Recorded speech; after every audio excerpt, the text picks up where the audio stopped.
Well, the South African election has come and gone, and one of the great successes of this election is how accurate the polls were.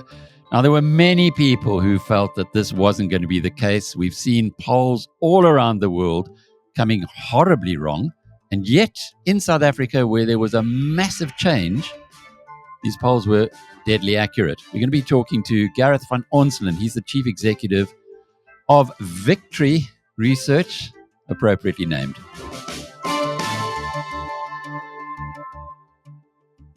Gareth, you've had an interesting career. It appears as though once you'd finished your academic side at Wits, you were drawn into politics. So I suppose it's not surprising to see you as a pollster. But why did you join the Democratic Alliance in 2001? And why not, having spent nearly 10 years there, go to Parliament, as I guess most people who've gone through that channel would?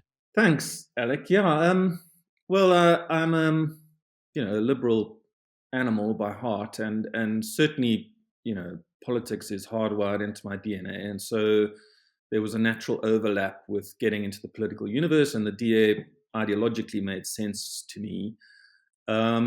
And the research inside politics is, if you're into that kind of stuff, it doesn't get better than being in the heart of the beast. And I like a bit of a fight, so it's good to have something you believe in and argue for. But I didn't ever really want to be a public face. I had no real interest in talking to constituents or standing up in Parliament. It's the research I really like, and I could do that at the DA. So, yeah, that worked well for me. And then after there, into journalism. That was an interesting part of your career, and you didn't stick with journalism forever, as some of us do. Why was that? No, I then went and worked as a senior reporter for the Sunday Times. In fact, I did their poll. The Sunday Times ran a poll in 2000 and when was it? 2009 or 2014 on the election. And yeah, I stayed there for around 2 years or so, but I found it a bit constricting in terms of what you can say in the space that you need to be able to say it. So yeah, at the end of the day, I kind of moved on to the IRR after that as the head of politics, where there's much more freedom to write as long and as detailed and as personal kind of stuff as you want. And then after that, I went to Victory. Yeah. IRR being the flagship of the think tanks here in South Africa has been nearly 100 years old. Extraordinary to think that it took on the apartheid government, took on governments before that, and now it's being cast as a right-wing operation, whereas I guess they're just telling truth, speaking truth to power. That must have been great fun working also there with Frans Cronje. Yeah, it was great. The IR is a wonderful place to work. You get given a lot of blue sky to kind of do what you think's the right kind of thing, and there's a lot of trust and very good organizational infrastructure, which results in not just you being able to produce high quality stuff and have the resources and expertise. I mean, they've got a brilliant internal research system and some great people working there, but the right way to advertise the stuff and put it out there so that it looks professional and reaches the right audience. And yeah, great place to work. So, Gareth, Victory Research, is that your company or is it part of a bigger group? No, Victory Research actually been around for ages. I think it started in 2012. I only joined in around 2020. Yeah, and it was kind of a very small company before I joined, and it did a lot of bespoke market research. In fact, it did the IRR's election research in 2019. But we took a look at it and thought this thing has the potential to get really big, not actually in South Africa, internationally. And so I joined, and we've kind of tried to position it as more of a mainstream company now, and it's doing well. So it seems to have been the right call. Well, certainly the results that you managed from your most recent work in the South African election must surely have been ringing bells all around the world, where many of the research companies have really just not got it right. Let's have a look at that, though, and you can take us through.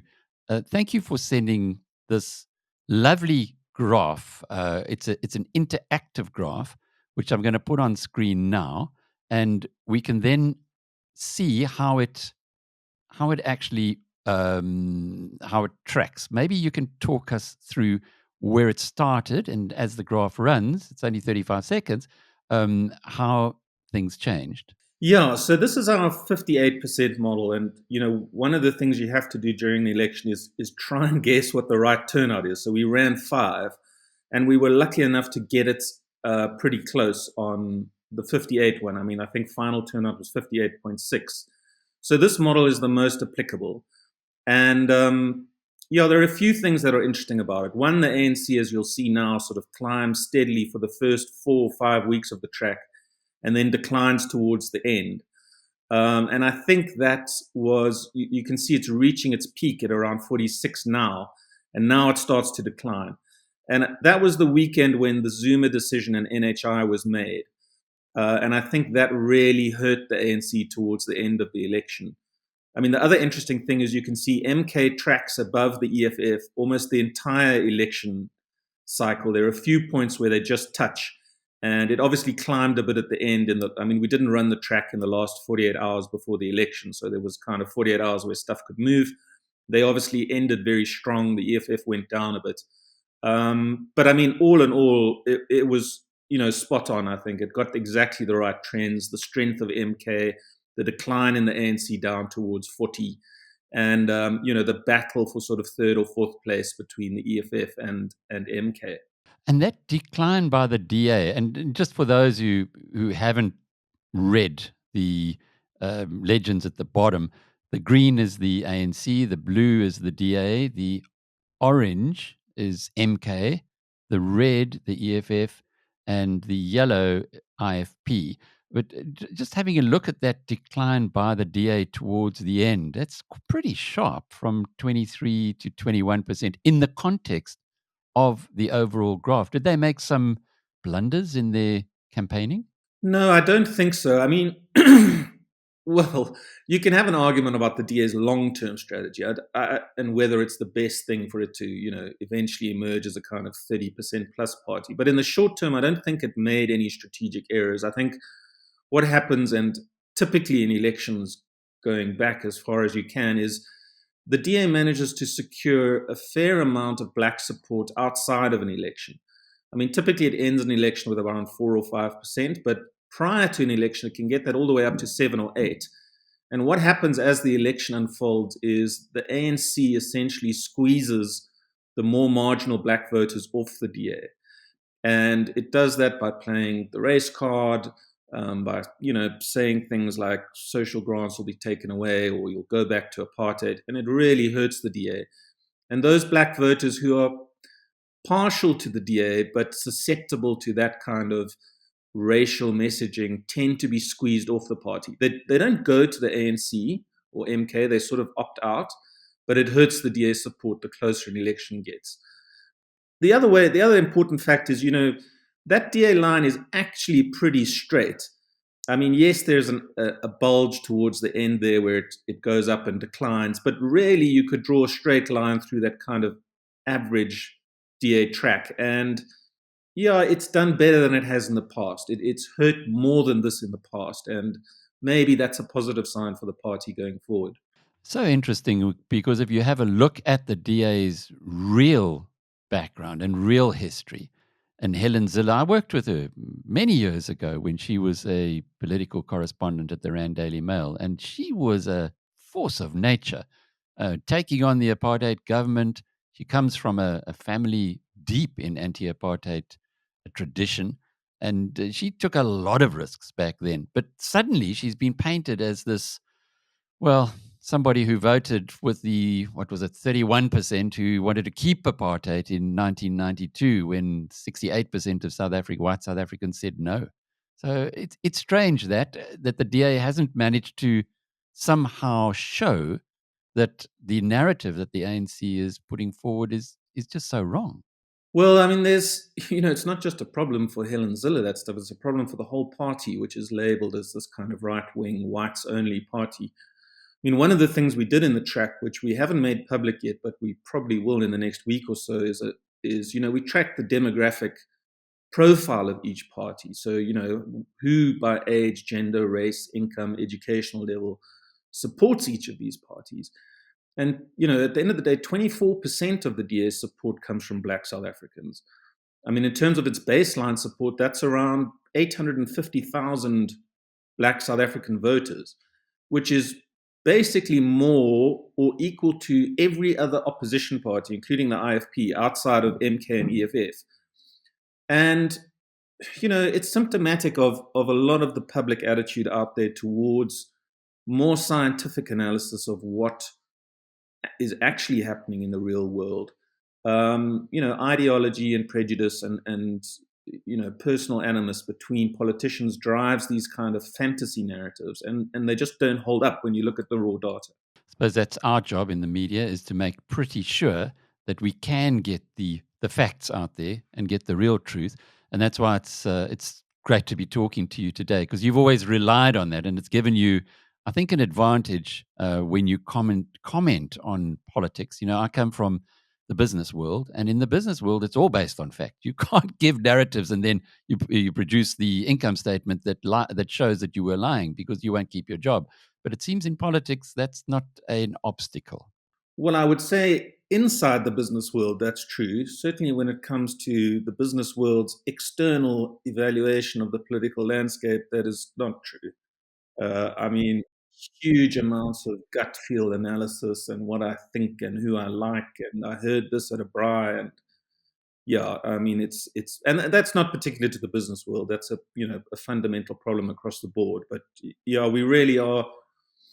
I would go so far as to say hostile towards kind of data-driven analysis. It's not just a case of being ignorant about it. I mean, I think there are a lot of people that are openly hostile to the idea that you can reasonably measure what's actually happening out there, because it often contradicts their kind of personal goals or targets or animus or prejudice. Well, fortunately, we do not report on what people in the business community think about politics, because it's straying way outside their circle of competence. But when we look at what happens with their financial results, then that's an area they can't give us narrative on.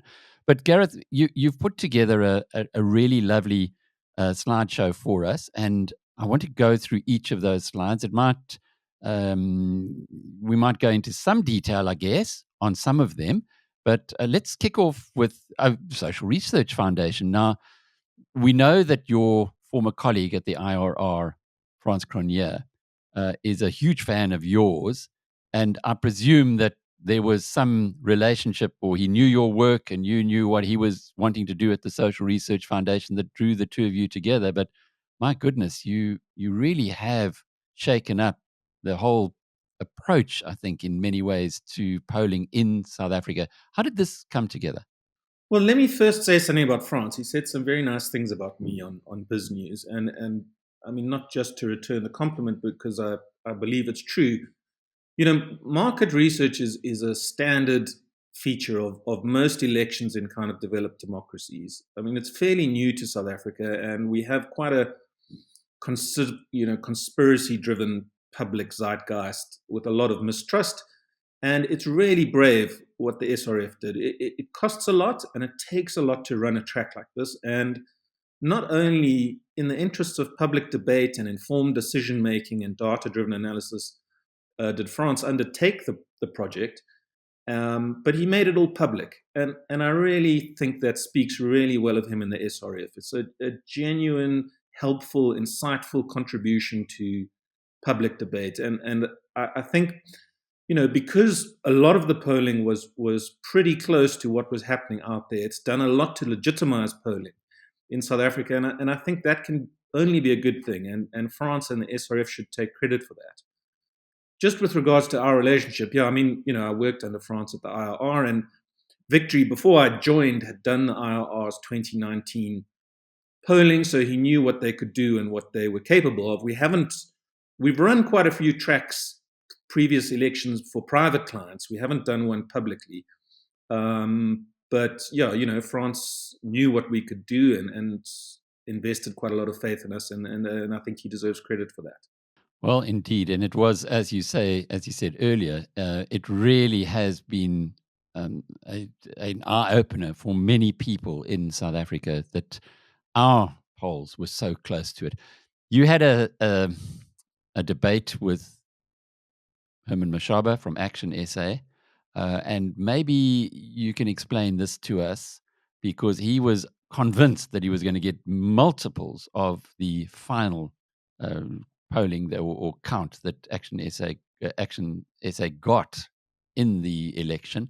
But you were pretty adamant that that wasn't the case and pointed out in a hard hitting article on BizNews that we published that his criticism of pollsters was completely off the mark. Just explain the science here. Yeah, so I mean, one of the things the SRF didn't do was publish the findings for smaller parties. And the reason it does that, I mean, that huge green blur you see on the screen is the margin of error. And it's obviously, I mean, it stays the same for big or small parties, 2.5%. But if you're only on 1%, then 2.5% counts for a lot, as opposed to if you're the ANC or the DA. So, the room for error appears more for smaller parties, but is actually the same, and it can be a bit misleading for the public. So we didn't put this stuff out there. But I mean, one of the great things about this poll was how accurate we were on the smaller parties as well. And this is Action South Africa's graph. You can see the thick green line in the middle is its base support, which kind of never moves from around 1.7, sort of 1.5, fairly straight. And the lighter lines are at different turnout models. But at the end of the day, I mean, the big picture is this party was at or around 2% for the whole election. It clearly got squeezed in the last couple of days and ended up at 1.1. And the point is not to obsess about whether this, graph was within zero point 0.5 of Action South Africa. The point is the general trend. This is clearly a party operating in a small band of support. It's not going to break out of it, and it's going to finish somewhere around there. And that's what happened. So Herman's got a lot of work to do in the next 5 years as he's going to continue to invest in it. Similarly with the PA, they were expecting a far better turnout, in particular in the Western Cape, and yet they were very happy at the end of the day to get those 9 parliamentarians. Just before the election, I spoke to Gayton McKenzie, who was confident of 25.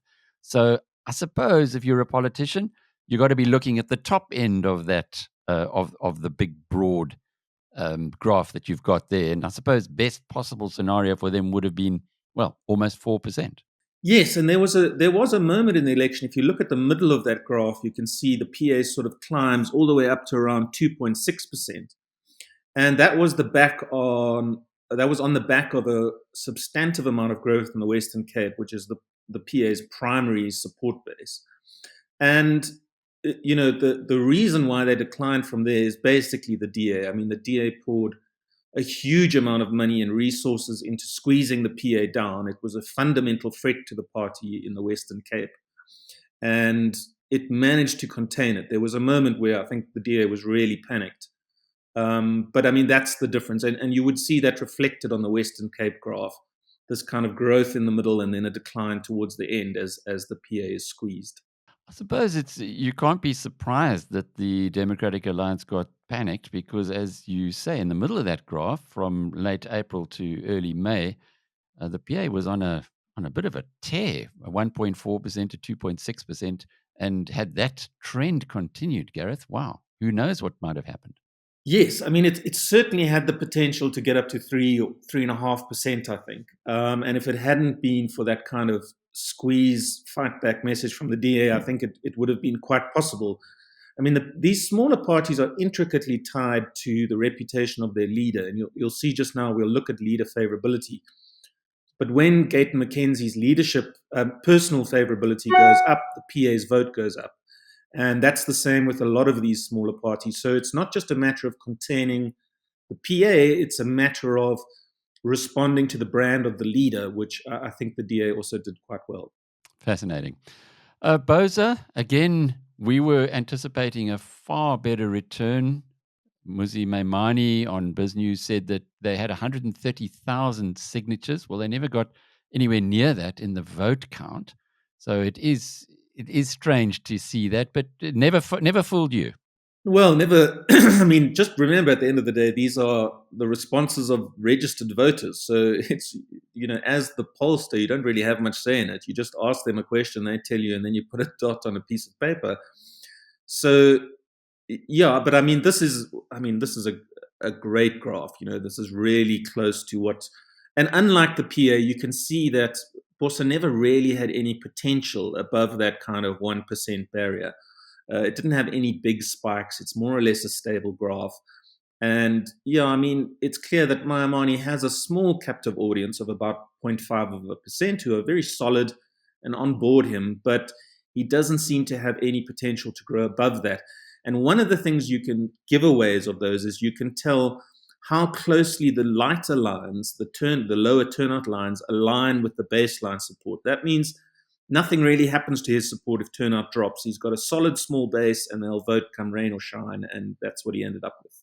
And the Freedom Front Plus, interestingly enough, it shows an upward trend towards the election where I know within the party they were concerned that maybe their campaign of let's rebuild South Africa wasn't one that was actually resonating with the voting public. Well, I think, and this is another reason why I think the DA hurt in the final couple of days, is the Freedom Fronts. It really had a great last 10 days on the track or so, and sort of systematically moved up. It was having a really bad election up to that point, especially compared to where it was in 2019. And whatever it changed or did in those last, things like NHI could have helped it as well, because it's another party with a very clear, unambiguous message on NHI. Would have helped. But yeah, those final 10 days, I think, really saved the party's kind of 2024 election result. Razim Zanzi, the media's favorite, or in certain parts of the media, the favorite. I know Tim Cohen, my friend at Daily Maverick, gave them his vote. Didn't help Tim, I don't think that much. But I guess, you got to vote your conscience. What do you make of that? Before we talk about that, what do you make of media giving endorsements to political parties? Oh, I don't mind. I don't mind that at all. You can have an argument about whether you agree or disagree with the endorsement, but I don't mind that at all. I could maybe make an exception for editorials, but at the end of the day, I think it's important. This idea that newspapers are totally objective, impartial things is not true. Newspapers have a certain outlook onto the world. And as long as you're clear about what that outlook is with the public, so you don't pretend you're something you're not, then it's perfectly reasonable to give an endorsement or have a political view. All the big newspapers the world over do that, and all of them have a certain ideological outlook, and they're pretty upfront about it. The problem in South Africa is there's this pretense that newspapers are all entirely objective and impartial, and they should aim for that in the news reporting. But when it comes to the editorial pages and opinion, there's no reason to be that, as long as you're clear about who you are. I still believe my vote is my secret. So I'm not telling anybody, but good luck to those who do. Looking at Razim Zanzi, was it ever going to be, I suppose, there in mid-May? It looked like it was heading for, well, a pretty good election, but with two members of parliament maybe below, a long way below what they anticipated. Yeah, the interesting thing about Razim Zanzi is how similar it is to Bossa. It's almost the same kind of graph, almost the same kind of trends, a sort of very tight group of about 0.5% of the electorate who are very on board Razim Zanzi. There's no fundamental difference in those last 3 or 4 weeks to its low turnout scenarios and its base support. I made the case on Twitter, I think about 2 or 3 months ago, that these two parties should have got together. I think they complement each other quite well. And that would have made an exponential difference. I think sort of 3 or 4% would have been on the table then. But, either those things work out or they don't internally. And yeah, the downside was that I think they split the same market between the two of them, and each managed sort of 0.5%. Here's the graph you were mentioning, national leadership favorability. Take us through all of Yes, this. sorry. Unfortunately, at the bottom, the numbers are the names are a little bit confused. But maybe you can just, I suppose it's No, easy enough to see the top one is Cyril, and then Steenhuisen would be blue, and so on. yes, Alex, you've savaged my beautiful graph there, but I think we can still make Sorry. sense of it. Yes, so at the top is Ramaphosa, and he had a fairly stable election as far as his personal favorability goes, sort of always at around 41% or so. The thing that's interesting about his favorability is in 2019, the phenomenon of Ramaphoria, as it was called, was driven by the fact that his favorability was bigger than the party's favorability, and his brand was able to carry the ANC over 50%, or at least contributed significantly to that. The difference in this election between his personal favorability and the ANC's is almost zero. And indeed between the ANC's support base. I mean, he ended up on 41 favorability and the ANC on 40. So he's lost the ability, his brand has lost the ability to be able to elevate party support. It's now pretty much pegged to the ANC, and there's no core differentiator anymore, which, internally will probably hurt him. I know there are a whole lot of other considerations at play as to whether he stays on or not, but he's certainly lost that sort of magical touch he had in 2019. If we look at some of the other numbers, I mean, second and third place are Zuma and Malema fighting it out. They switch positions a few times, but basically they're both worth around, sort of have 25% favorability, which is remarkable for someone like Zuma. But explains how it is MK was able to do so well, seeing as him and MK are synonymous. The interesting ones are a bit further down. I mean, so the blue line is Steenhuisen and the black line is Maimane. They two kind of exchange positions for fourth and fifth place. The interesting thing about Steenhuisen is that his favorability is lower than the DA's. And as far as I can recall, that is the first time that the DA has ever run an election campaign with a party leader whose favorability is lower than the party's.